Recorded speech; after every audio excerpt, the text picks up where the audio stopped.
to another episode of Throwing It Back with Sean Farrell. I am Sean Farrell. God is great all the time. All the time, God is great. Jesus Christ died and he rose again. Let's go ahead and get into it. Okay, so the 2003 Lakers, they were coming off a three-peat. And so they were going for a unprecedented fourth title. I was one of the ones who wanted to see it happen. I wanted to see them win a fourth straight title. Okay, but the signs were there early on that it was going to be a bumpy pothole. It was going to be a bumpy pothole-filled road to a fourth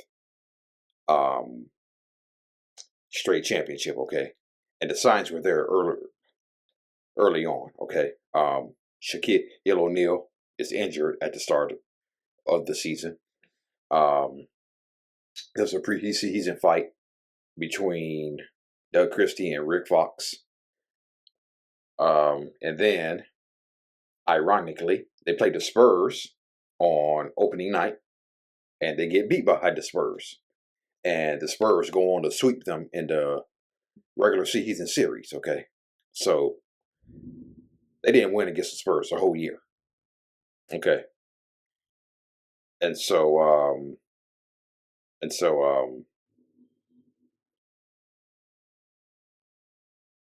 yeah. So the signs were there. And not only did they lose to the Spurs on opening night, they also got off to, let's see, reading it right here.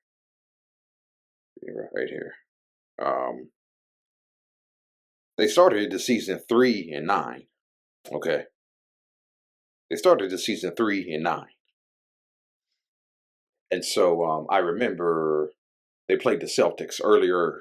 They played the Celtics early that season. That was the game where Kobe Bryant put up 47 shots. Okay. And in case you didn't hear me, that's the game Kobe Bryant put up 47 shots. Okay. And they ended up losing to the Celtics.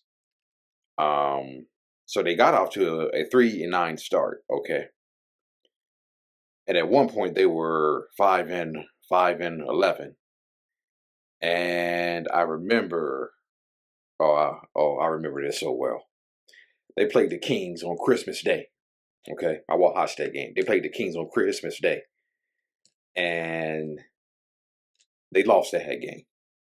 Okay, and that was the game where they fell to 11-19. Okay,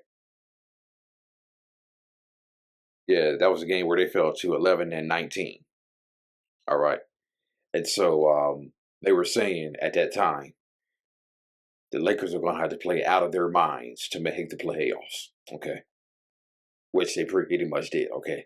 And you got to remember something. Kobe Bryant was carrying the head team for the majority of the season. Okay. Shaq was out. Kobe Bryant. Shaq comes back. He kind of struggles to get into the flow.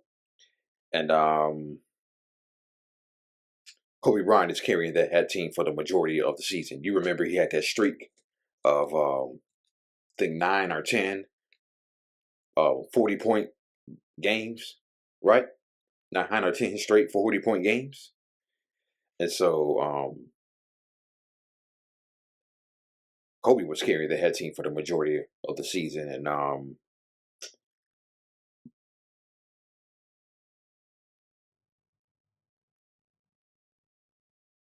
yeah, they just look worn down that year. They just look worn down that year. And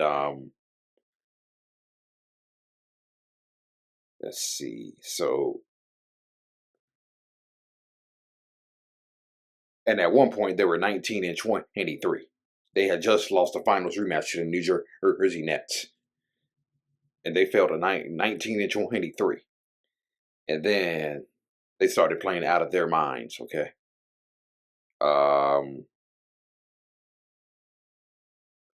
So yeah, they ended up finishing 50 and 32. And they drew the Minnesota Timberwolves in the first round. This is when the NBA playoff format switched to best of 7 first round. Okay, instead of best of 5 first round, which was a mistake in my opinion. Okay.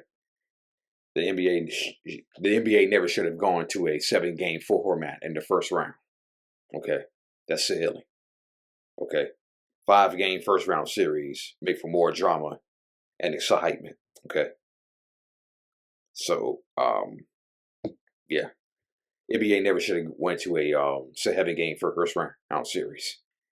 Nonetheless, the Lakers ended up winning that series 4-2. And ironically, they drew the San Antonio Spurs in the next round, right? Hold on, let me see.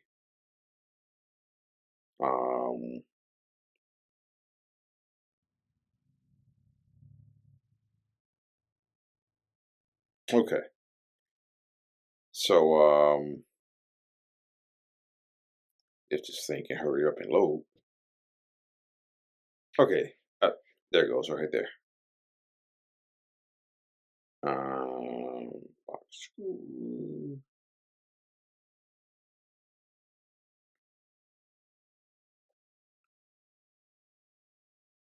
Okay, so and the Lakers were really beginning to show their age. Okay, in the second round, but they still had that championship pedigree. Because the Spurs, for some odd reason, they couldn't hold big leads. The Spurs, for some reason, couldn't hold big leads when the fourth quarter came. So the Spurs had a big lead in game 1 and barely hung on to win. Now, in game 2, they led by as much as 29. So that was a runaway victory right there. Okay. And so the Spurs are up 2-0. Lakers go back to Staples Center. They trounced the Spurs in game 3. They win game 4. And they come back to San Antonio for game 5, okay? And the Spurs, again, had a big lead. Spurs, again, had a big lead.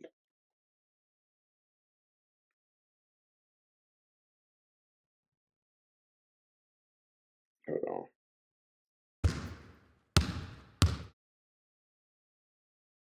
Okay. Okay. So, they go back to San Antonio for game 5. Spurs once again have a big lead heading into the fourth quarter, and once again they blow the lead. Okay. And the Lakers, led by Kobe Bryant, and believe it or not, Slava Evidenko, yes, Slava Evidenko, I believe he scored 14 points in game 5. Okay. Yeah, so who would have thunk it that Slava Evidenko played a big part in helping the Lakers come back. Nonetheless, the comeback was virtually led by Kobe Bryant, and Spurs blew another fourth quarter lead. And so, Lakers have the ball. Spurs are up 96-94. Okay. Spurs are up 96-94. And Robert Horry. You're thinking to yourself, I know the Spurs were thinking it's either going to be Kobe. It's going to be Kobe, okay? But Robert Horry was in the game, and hey, come on. played by Robinson. Down to 10. Bryant trying to shake off Bowen. Here's Horry for three.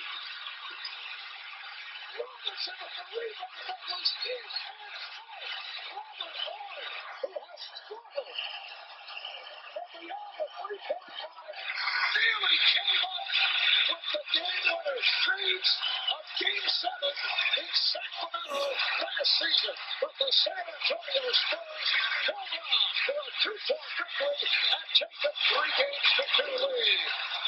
Kobe Bryant kicks it out to an open Robert Horry, and Tony Parker at the end challenges the shot. There's Parker, much smaller, but he challenges. Watch this ball. It is halfway in and back out again.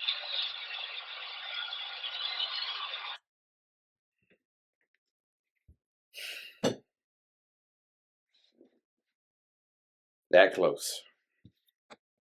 That close. That close.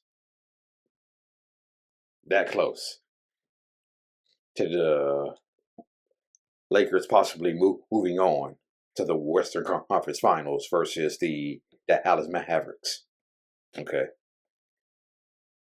That close. And you could just see the agony in Robert Horry's face. You could just see the agony in Robert Horry's face. He was like, no! The agony. Yeah. And so they go back to LA for game 6. And it's pretty much no contest. Spurs blow him out. 110 to 82. Okay. So I think it's no coincidence that they began the season losing to the Spurs. They began the regular season, losing to the Spurs, and they end their season losing to the Spurs. Okay. And so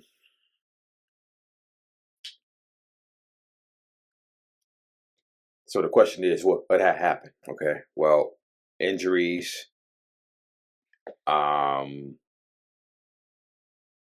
Kobe was carrying that team for the majority of the season because Shaq was injured at the start of the season.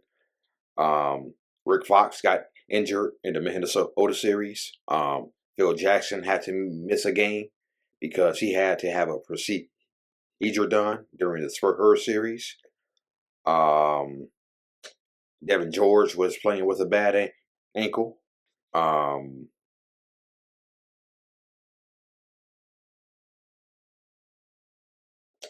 So yeah, age, I think, played a factor. You're going for a 4th straight championship. It is taxing. It's taxing on the bodies, taxing on the players, the coaches, whatnot. And so I wanted to see it happen. But you remember the final moments of Game 6. Derek Fisher crying, Kobe Bryant holding back his tears.